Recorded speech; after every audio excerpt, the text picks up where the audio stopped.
What money? That's what my 14-year-old daughter said when I asked if the $2,000 I'd sent every month had been enough. The kitchen went silent. My parents froze mid-sip. My sister suddenly remembered to check the oven, though nothing was baking. I didn't yell, I didn't cry. I just watched their faces, the color draining like coffee down the sink. 9 months away, saving strangers and my own family had been bleeding my child dry. So I smiled, poured another cup, and said softly, "All right then."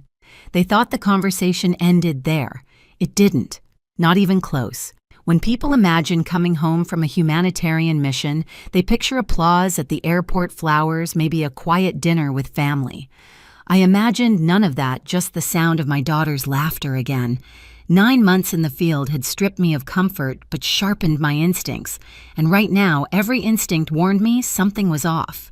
The terminal at Madison felt almost surreal, filled with blinking Christmas lights and cinnamon air freshener. My mother waved, first bundled in a fur-lined coat she couldn't possibly afford, on retirement savings.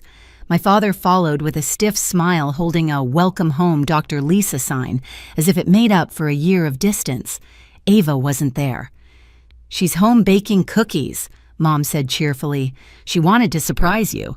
The drive home was quiet, except for the hum of the SUV sleek new, and nothing like the old pickup they'd owned for years.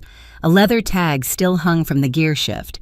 Mom talked about a kitchen renovation, Dad mentioned golf lessons, and my sister Brooke texted nonstop in the back seat.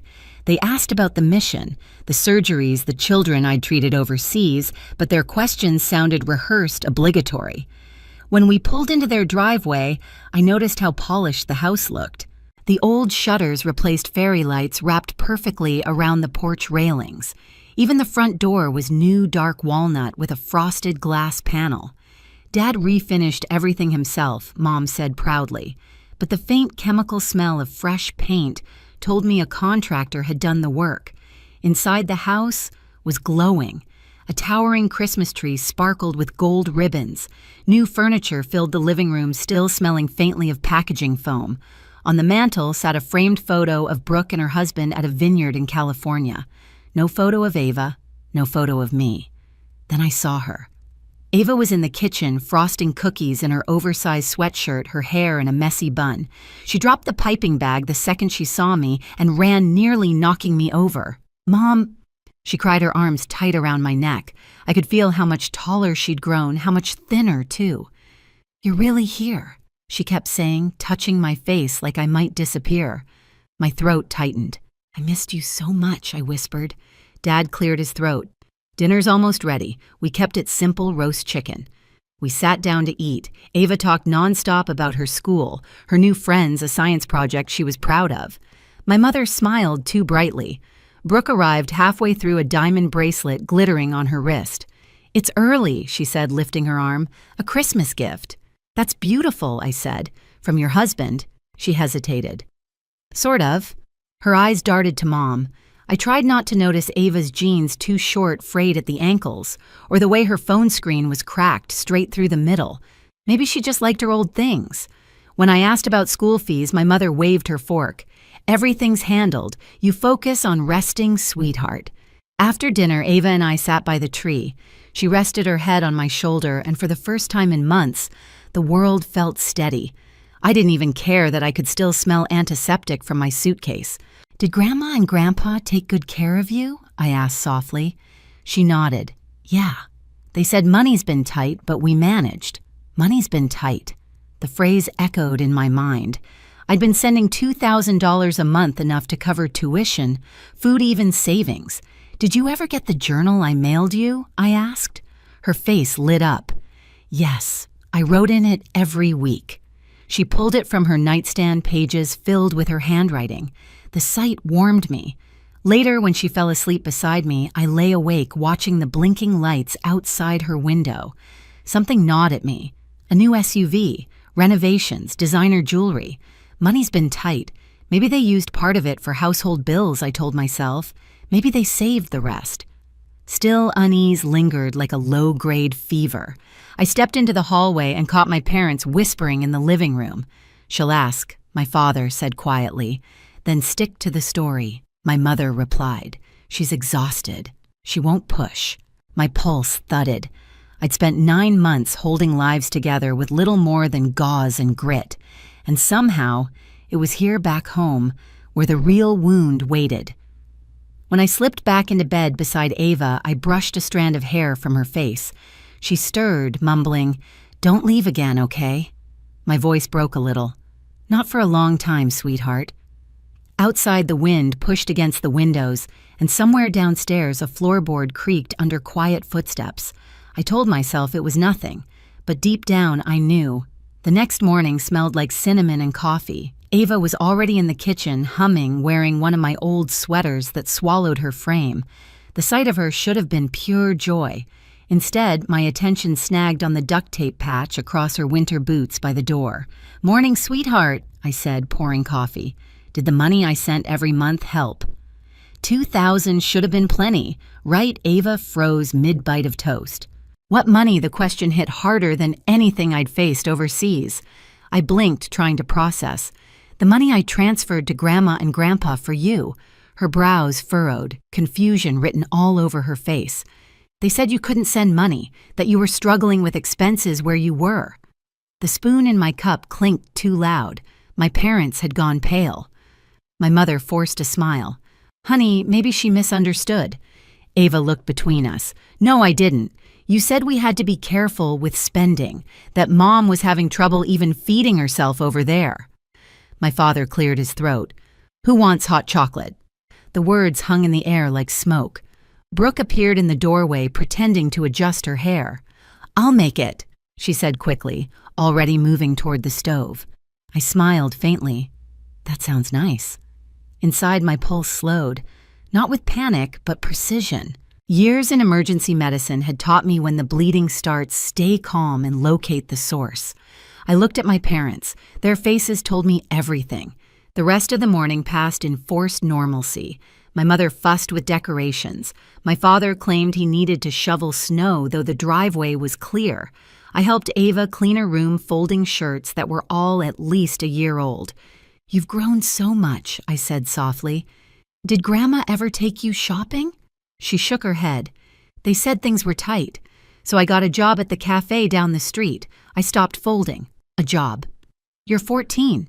"I like working," she said quickly. "Mrs. Rivera lets me keep my tips. It helped pay for school supplies."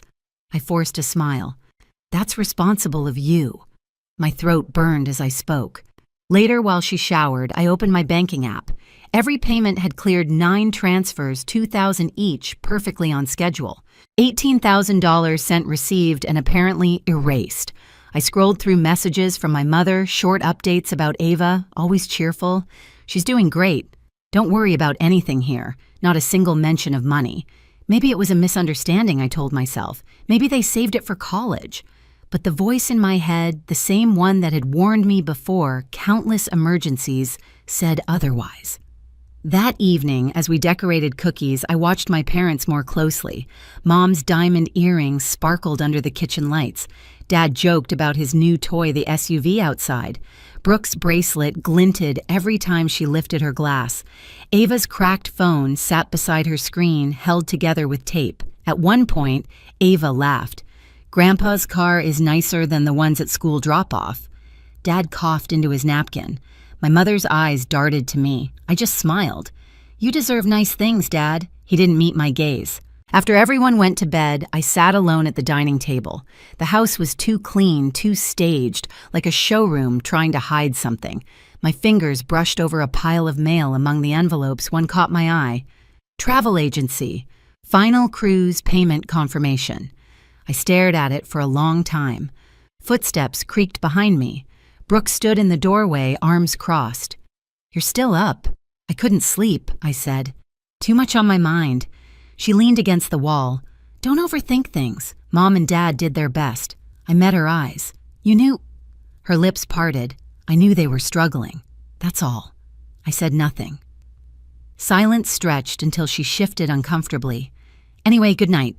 She left before I could answer. I returned to my room where Ava slept peacefully, one arm draped over her pillow. Her face looked younger, vulnerable. 9 months away, saving strangers, and my own daughter had been working weekends, selling her things, believing her mother couldn't afford groceries. My chest tightened. Not from rage yet, but from grief. The kind you feel when something precious is contaminated. I remembered the final night before deployment. Ava's small voice. "Will you be safe, Mom?" And my promise. "I'll think of you every day and I'll come home." I'd kept my promise. They hadn't kept theirs. I reached for my phone, opened my contacts, and scrolled to one name, Dr. Naomi Pierce, my supervisor from the mission. She told me once, "There's a difference between staying calm and staying silent." For the first time that night, I understood exactly what she meant. The next morning, I woke before sunrise. Ava was still asleep, one hand clutching her pillow, a faint smile on her lips. I brushed her hair back and whispered, "It's okay, sweetheart. I've got it from here." By 6 a.m., I was sitting in my car outside Harbor Bean Cafe. The windows were fogged, the street empty except for a snowplow rumbling past. Inside, through the frosted glass, I spotted Mrs. Rivera, short, warm-faced, already arranging muffins in the display. When I stepped in, the bell chimed softly. "Dr. Hart," she said, surprised. "You're back." "I am," I said, smiling. "I wanted to thank you for letting Ava work here." Her face softened. "She's wonderful.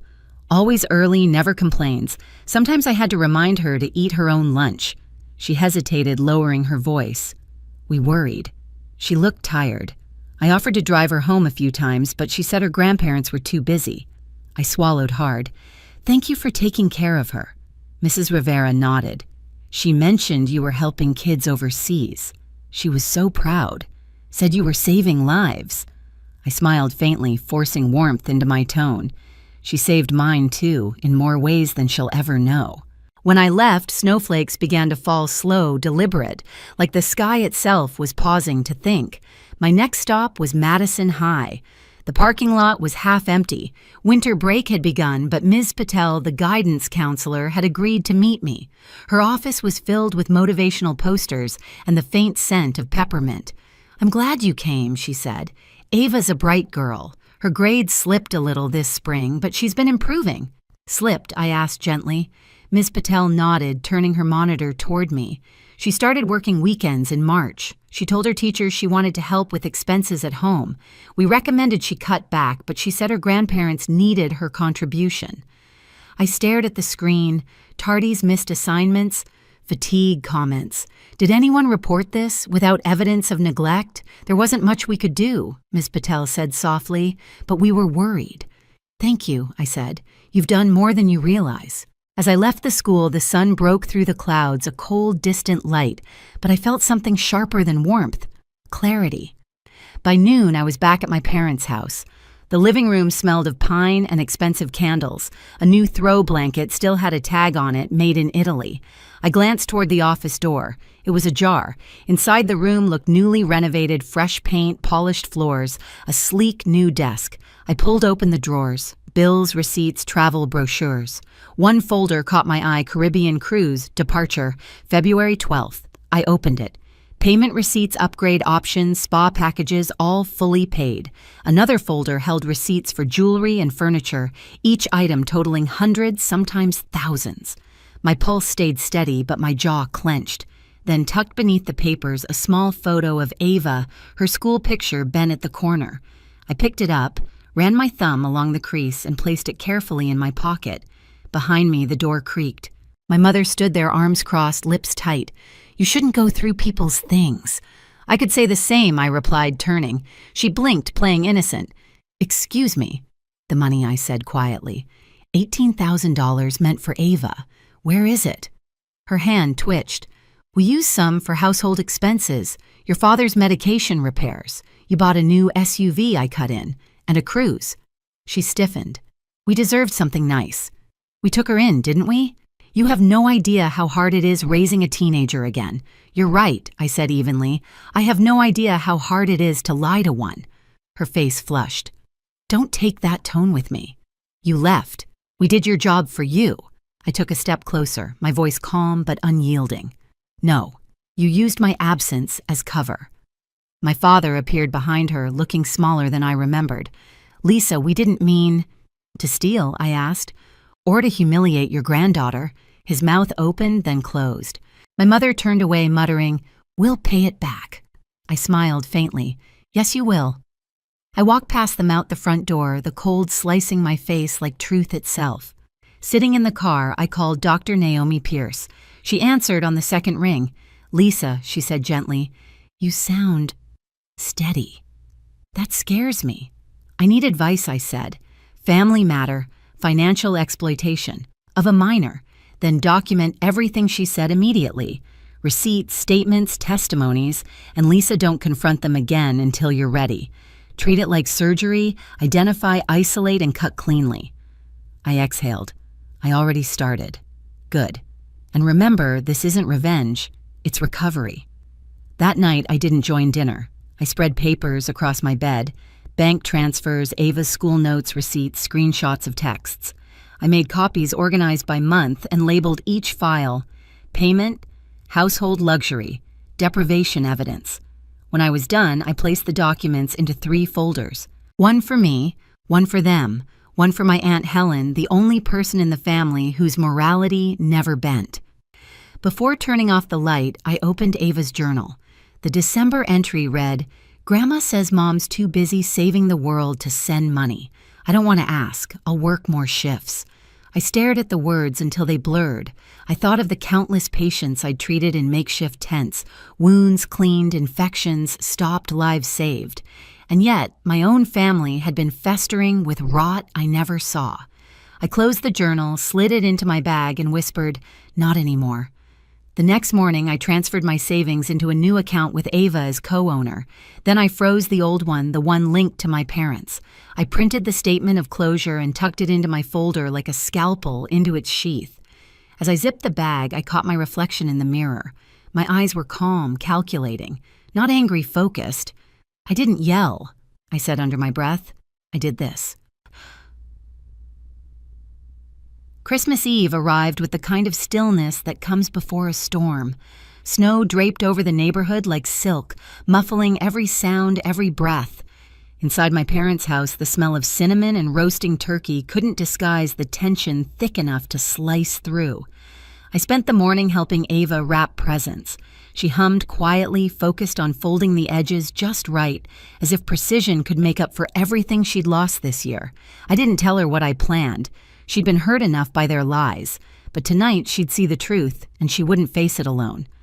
By evening, the house was glowing with soft golden lights. Family filled every corner, my aunts, uncles, cousins, all dressed for celebration, unaware they were walking into a reckoning. Aunt Helen arrived last, her posture regal as ever, her eyes scanning the room with that quiet intuition that missed nothing. When she hugged me, she whispered, "You've got that look your father used to have before a courtroom battle." I smiled thinly. "It's not a battle, Aunt Helen. It's surgery." Dinner began like a performance. My mother moved through the kitchen with rehearsed grace, laughing too loudly, complimenting everyone's sweaters, her diamond earrings catching the light. My father poured wine, jovial, his hand only shaking slightly. Brooke sat beside him, scrolling through her phone, pretending not to notice my glances. Ava sat close to me, her hand occasionally brushing mine under the table, a small, silent tether keeping me grounded. Plates clinked, laughter filled the room, and for a fleeting moment I almost wished I could pretend. But the truth doesn't stay buried forever. It waits patient until you hand it a microphone. Halfway through dinner, my father raised his glass. To family, he said, his voice loud and confident. To sacrifice, to love that endures. I set my fork down. The room quieted almost imperceptibly. "That's a beautiful toast, Dad," I said softly, "but I think we should add one more word: accountability." My mother froze mid-sip. "Lisa, I just want to thank everyone for being here." I continued, my tone even polite. "It's been a long year for all of us. I've spent 9 months overseas, long shifts, no holidays, barely sleeping. But it kept me going, knowing Ava was home safe, cared for." I turned slightly toward my daughter. "I sent money every month to make sure of that. $2,000, 9 months, $18,000 total. The air thinned. Brooke's bracelet caught the candlelight as her hand twitched. My father shifted in his chair. My mother's smile cracked. Yesterday, I said quietly, I found out that Ava never saw a cent of it. Someone dropped their fork. The sound hit like a gunshot. I looked at my parents. You told her I couldn't afford to send anything, that I was struggling to feed myself, while she worked weekends at a cafe and sold her things to pay for school supplies. Lisa, this isn't appropriate, my mother hissed. No, I said. It's overdue. My voice stayed calm, almost too calm. While Ava was skipping meals to save for a graphing calculator, you bought a new SUV, you renovated the kitchen, you booked a cruise. My father's jaw clenched. You're exaggerating. I slid a folder from beneath my chair and placed it in the center of the table. These are the payment records, bank statements, receipts, proof. Gasps rippled around the table as pages fanned out, dates, amounts, signatures. Aunt Helen leaned forward, eyes narrowing. $18,000 every dollar, I said, transferred from my account to theirs. Ava's voice cracked the silence. They told me you couldn't send money, Mom. My mother's hand shot out. Ava, honey, that's enough. No, it's not. Ava said, tears trembling in her eyes. You said Mom was struggling. You made me feel guilty for needing anything. Brooke pushed her chair back slightly, mumbling, maybe this should wait till... Sit down, Aunt Helen said sharply. Brooke froze. My father exhaled heavily, rubbing his forehead. Fine. We took some of the money. We used it for the house for bills. You mean the spa packages and jewelry, I interrupted. He looked up, face reddening. We took care of your child, Lisa. That costs money. You can't put a price on time and effort. Actually, I said I did. $2,000 a month. You just spent it on yourselves. You don't understand, my mother began. I understand perfectly, I said. You wanted comfort. You wanted reward. And you thought I'd never come home early enough to find out. Aunt Helen turned toward my parents, disbelief in her tone. You let that child work weekends while you went shopping. My father tried to regain control. Helen, this is family business. Exactly, she said coldly. That's why I'm furious. The tension broke like a wire snapping. Voices rose. Chairs scraped. The Christmas lights flickered as if reacting to the chaos. Through it all, Ava sat rigid, tears streaking down her face, her small hands balled into fists. I reached over, resting my hand on hers. You did nothing wrong, sweetheart. Do you hear me? She nodded weakly. My mother's voice cracked. We'll pay it back. We just needed time. I reached into my bag and pulled out a second envelope, placing it beside the folder. You'll have time under agreement. She blinked. What is that? An official restitution document, I said. Prepared by my organization's legal advisor. You sign it tonight or I file formal charges for financial exploitation of a dependent minor on Monday. Gasp spread again. My father's voice thundered, You'd take your own parents to court. I looked him dead in the eye. If it protects my daughter? Yes. The house fell into silence so heavy you could hear the faint crackle of the fireplace. Then a knock at the door. Every head turned. 3 slow, deliberate knocks. My mother whispered, Who could that be? I didn't move for a moment. Then I rose, smoothed my jacket, and opened the door. On the porch stood a courier in a heavy coat, snow on his shoulders, holding a thick envelope stamped with the logo of Global Medical Relief. Delivery for Dr. Lisa Hart, he said. I took it, thanked him, and closed the door. My father's face drained of color when he saw the seal. This, I said, holding it up, contains copies of that restitution form. 1 for each of you and 1 for Aunt Helen. Helen stood, taking her copy before they could speak. I'll make sure this is handled properly, she said, her voice firm as steel. My mother collapsed into her chair, face pale. My father stared at the table, jaw tight. Ava wiped her tears, watching them, with a mix of hurt and quiet power. I trusted you, she whispered. No one answered. I gathered the folders, slid them back into my bag, and stood tall. You wanted to toast a family. Here's my version to honesty, to consequences, and to the day a 14-year-old girl learned what strength really looks like. No one lifted their glasses. Aunt Helen broke the silence. You should be ashamed, she said to my parents. You raised a daughter who saves lives, and you tried to steal from her child. My mother sobbed. My father said nothing. Ava stood and took my hand. "Can we go home now?" I looked down at her, her chin trembling but her back straight. "Yes, baby," I whispered. "We already are." As we turned toward the door, I glanced once more at the table, the half-eaten dinner, the untouched glasses, the perfect holiday facade now cracking apart. The golden light still glowed, but the warmth was gone. Behind me, Aunt Helen's voice cut through the silence. "Richard?" "Margaret, you can fix this or lose them forever." When we stepped outside, the snow was falling harder. Ava tucked her hand into mine, and I squeezed it gently. "Are they going to jail?" she asked quietly. "Not if they do the right thing," I said. "This isn't about punishment, Ava. It's about boundaries." She nodded, her breath misting in the air. "I like that word. Boundaries." I smiled. "You'll need them your whole life." From inside, muffled voices rose, then fell again. The sound of paper rustling, maybe signatures, maybe denial. Either way, the truth had already landed. As we walked toward the car, the porch light flickered once like an old heartbeat. I started the engine, the headlights cutting through the falling snow. "They thought silence meant surrender," I murmured. Ava looked at me. "What does it mean?" "It means we were just getting started." The morning after Christmas was brutally quiet. No laughter, no clinking dishes, just the wind moving through the empty streets of Madison. I woke in a hotel room downtown, sunlight cutting across the floor, Ava still asleep in the next bed. She looked peaceful, finally, her body uncurled for the first time in days. I sat by the window, watching the city slowly wake. For years, I'd associated home with my parents' house, that big, carefully curated museum of appearances. But now it felt like a place that no longer existed. What I had left was Ava. And the truth. That would have to be enough. By noon, we met Aunt Helen and Mr. Carter, the lawyer from my humanitarian organization, in a quiet conference room at a small local firm. My parents arrived last. Mom wore sunglasses despite the overcast sky. Dad clutched his coat like a shield. Neither spoke. Carter began formally but gently. "We're here to finalize restitution for the funds misused while Dr. Hart was abroad." He slid documents across the table, the same ones I'd shown on Christmas Eve.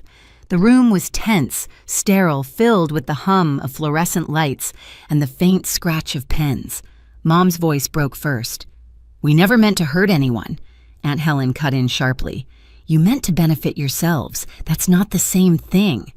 Dad signed first. His hands trembled, his signature shaky but legible. Mom followed, tears streaking her makeup. The terms were simple: $18,000 repaid over 18 months, $1,000 each month beginning immediately. Cruise canceled. Jewelry and luxury items to be sold. A written apology to Ava. Carter would supervise all payments. When it was done, I stood collecting the papers. "This isn't revenge," I said quietly. "It's accountability." Mom reached across the table, her voice cracking. "Lisa, I don't know how we got here." I met her eyes steady. "You stopped seeing people as family, Mom. You started seeing them as resources." For a moment she looked like she might argue. Then she deflated, shoulders shaking as she whispered, "I'm sorry. It wasn't enough, but it was something." Ava had been waiting outside in the lobby with a cup of cocoa. When I walked out, she looked up, searching my face. "Is it over?" "Yes," I said softly. "They'll make it right." "Can we still see them?" she asked. I thought about that for a long moment. "Someday," I said, "when we're ready. But for now, we need peace." She nodded, satisfied with that answer. In the weeks that followed, life started to rebuild itself piece by piece. Ava returned to school, her spark slowly coming back. She joined the science club again, laughed more easily, even baked cookies for Mrs. Rivera's birthday. Every month, a payment arrived right on time, proof that guilt could at least temporarily imitate redemption. I focused on my work again, but differently this time. I stopped saying yes to every mission, stopped running from the quiet. I learned that saving lives didn't always mean going halfway around the world. Sometimes it meant walking back into the mess at home and refusing to look away. Nearly a year later, Thanksgiving came around again. Aunt Helen hosted. The air smelled of roasted turkey and pine.